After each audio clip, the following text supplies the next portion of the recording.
देश में सदा बहस चलती है कि अल्पसंख्यक बहुसंख्यक कौन है, लेकिन इसके बारे में संविधान कभी कुछ नहीं कहता। लेकिन अब यह मांग तूल पकड़ रही है कि क्या अब हिंदुओं को भी अल्पसंख्यक घोषित किया जाए कुछ राज्यों में। क्या है ये पूरी खबर, अब मैं आपको बताता हूं। केंद्र सरकार ने सुप्रीम कोर्ट को बताया है कि राज्य अपने यहां किसी समुदाय या भाषा को अल्पसंख्यक का दर्जा दे सकते हैं या उनके अधिकार क्षेत्र में आता है। केंद्र ने राष्ट्रीय अल्पसंख्यक आयोग के गठन को चुनौती देने वाली याचिका पर यह जवाब दाखिल किया है।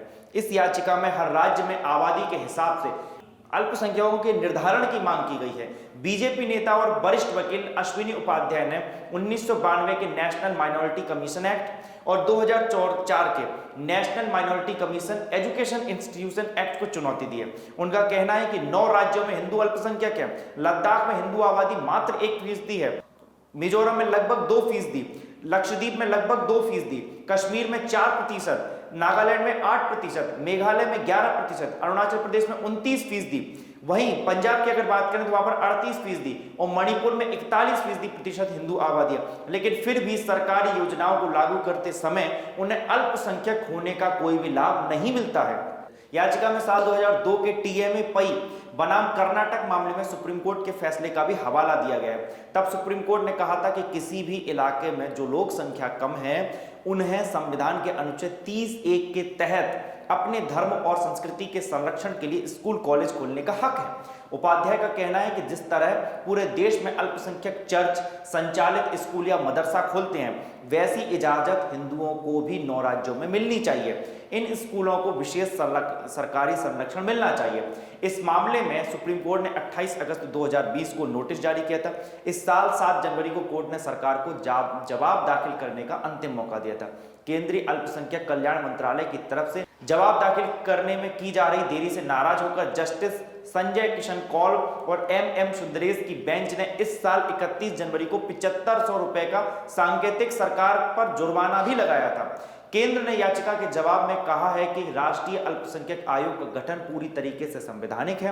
अल्पसंख्यक कल्याण संविधान की समवर्ती सूची का विषय है।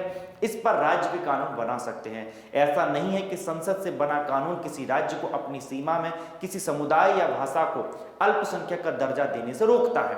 केंद्र सरकार ने अपने हलफनामे में महाराष्ट्र और कर्नाटक का उदाहरण दिया है। केंद्र ने बताया कि महाराष्ट्र ने यहूदी समुदाय को अपने राज्य में अल्पसंख्यक का दर्जा दिया है। उसी तरह कर्नाटक ने उर्दू, तेलुगु, तमिल, मलयालम, तुलु, हिंदी, लामनी, कोंकणी और गुजराती को अल्पसंख्यक भाषाओं का दर्जा दिया है। हलफनामे में बताया गया है कि राज्य से अल्पसंख्यक का दर्जा पाने वाले समुदाय अपने धर्म, संस्कृति या भाषा के संरक्षण के लिए शैक्षणिक संस्थान स्थापित कर सकता है। केंद्रीय अल्पसंख्यक कल्याण मंत्रालय के अंडर सेक्रेटरी शुभेंदु शेखर श्रीवास्तव की तरफ से दाखिल इस हलफनामे में अश्विनी उपाध्याय की याचिका खारिज करने का भी अनुरोध किया गया है।